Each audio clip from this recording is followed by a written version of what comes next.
मूर्ख मनुष्य अपने बच्चे और धन पर ही घमंड करता है, परंतु अपने आप पर भी नहीं। धम्मपद 62।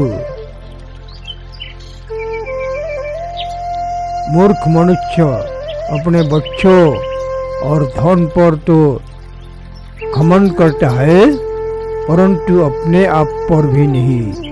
धम्मपद 62। मूर्ख चिंता करता है, मेरे पास बेटा है, मेरे पास धन है, जब इसका अपना ही नहीं तो वो ये दावा कैसे कर सकता है कि मेरे पास बेटे है या मेरे पास धन है, मेरे पास पुत्र है, मेरे पास धन है।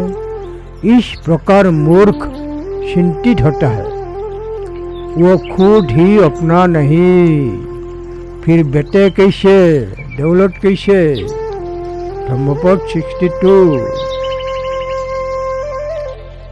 पुट्टमट्ठी धनमट्ठी इति बालो विहन्यते अट्टाहि अट्टननट्ठी कुटपुट्ट कुट धनं। धम्मपद 62। पुट्टमट्ठी धनमट्ठी इति बालो विहन्यते अट्टाहि अट्टननट्ठी कुटपुट्ट कुट धनं।